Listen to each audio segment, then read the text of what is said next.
Сайн байцгаана уу, шинэ дугаараараа уулзчаатай баяртай байна. Энэ удаагийн дугаараар эмийн бодисыг бие махбодод оруулах замуулын талаар ярихаар бол бэлдсэн байгаа. За эмийн бодисыг бол бие махбодод ямар нэгэн аргаар оруулж байж тухайн эмийн үйлдэл илэрдэх. Ямар аргаар тухайн бодисыг хүний бие организмд бол оруулснаар за эмийн эхлэх болон үргэлжлэх хугацаа за үйлдэлийн идэх бол шууд хамаардаг. За эмийн бодисыг бие махбодод оруулах аргыг ерөнхийдөө нь хоёр хуваадаг. Эхний арга нь бол хоол боловсруулах замаар оруулах. Харин хоёр дахь нь хоол боловсруулахаас бусад замаар оруулах гэж үндсэндээ бол хоёр ангилж өгдөг. Хамгийн түгээмэл хэрэгэлдэг буюу хоол боловсруулах замаар оруулах аргыг дотор нь бол дөрвөн ангилдаг. Нэгдүгээрт бол уух арга, хоёрдугаарт бол хилэн дор тавьж шимэх, гуравдугаарт бол шулуун гэдсээр хийх, дөрөвдүгээрт нь 12 хуруу гэдсэнд зоон дор хийх гэж бол дөрөв ангилдаг. За хамгийн энгийн тохиромжтой арга маань бол уух арга байгаа. За ихэнх эмийг бол ууж хэргэлдэг. За эмийг ууж хэргэлж байгаа үед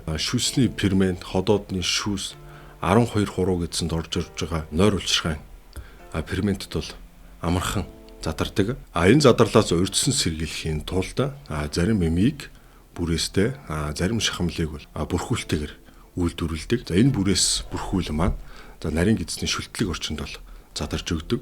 Ихэнх эмүүд маань бүрээс болон гадуураа бүрхүүлтэй байдаг. Тэгэхээр ходоодонд нэгсэндээ төр зуурын хадгалагдаад яг үндсэн задрал маань бол нарийн эзний ханд очиж бол задраад тухайн тэр газараасаа шимэгдэг баг. За нарийн эзэс маань өөрөө цусан хангамжаар маш баялаг ирэхтэн тул тухайн эмийн бодисууд маань шимэгдэх хувьд хамгийн таатай нөхцөл болж өгдөг. Дараагийн арга нь бол мэдээж бол хилэн дор тавьж шимэх арга. Шахмал, тусал, мөхлөг зэрэг эмийн хэлбэрийг ихэвчлэн бол хилэн дор тавьж шимдэг. За ингэснээр бол тухайн эм маань салт бүрхүүлээр маш хурдан шимэгдэж, за ходоод гидсийн зам болон за илгээр дамжихгүйгээр шууд их эргэлтэнд очиж, за эмийн үйлдэл маань бол түргэн илэрдэх. Ихэвчлэн бол өндөр идэх бүхий эмийн бодис агуулсан бэлтгэлүүд болох бэлгийн дааврууд, мөн валидол, нитро гэлцрийн зэрэг эмүүдийг бол хилэн дор шимж хэргэлдэг байгаа. Дараагийн арга маань бол шулуун гидсээр эмийн бодисыг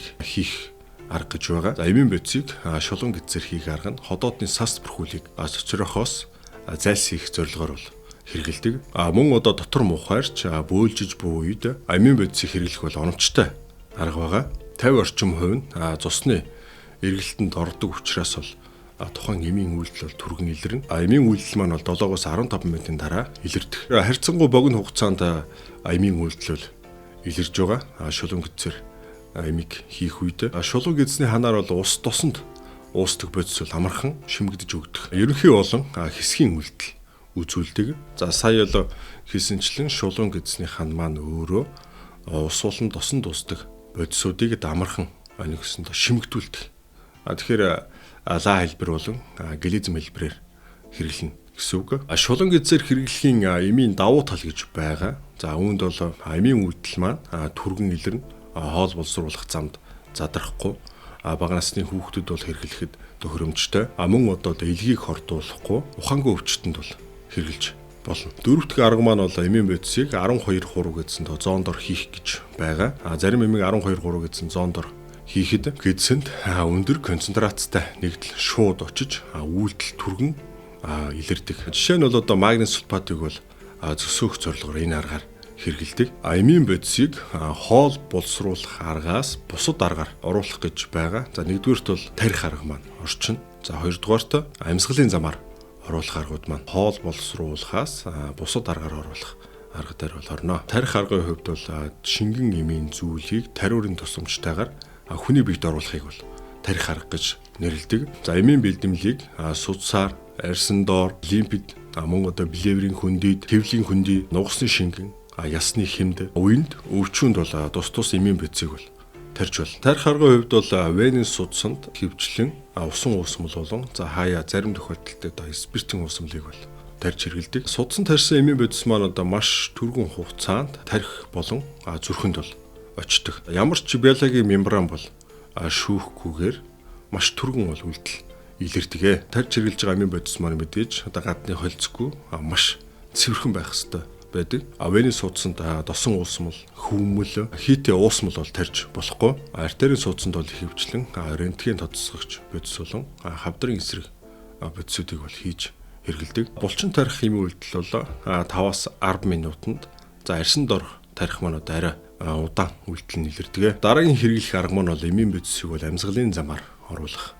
арга байгаа. Амьсгалын замаар бол хий хэлбэрийн бодис болон дэгдэмхийн шингэнийг бол хэрэгэлдэг. Хэрэгэлсэн эмүүд маань амьсгалын замаар уушгины зулцсанд очиж тэндээс маш хурдан шимэгдэж бол тусанд ортдог. Тухайн эмүүдийг бол аэрозол байдлаар хэрэгэлдэг. Аэрозол хэлбэрээр хэрэгжилж байгаа эмийн хэмжээ бол маш бага байх ёстой байдаг. Хэрвээ одоо хэмжээгээр хэрэглэвэл амьсгал боогдох болон амьсгалын бүтцэн маань бол гэмтдэг. Эмийн бодисыг бол амьсгалын замаар оруулах аргаар хэрэгэлдэг эмүүд бол нэлээд хэд байдаг. Үүнд бол та бүхний сайн мэдэх одоо Buddhisol болон Novivend Plus амрагсол зэрэг утлагын бодисуудыг нэгсэнтэй амьсгалын замаар оруулдаг. Аэрозолын дусын хэмжээ төдий чинээ бага байна.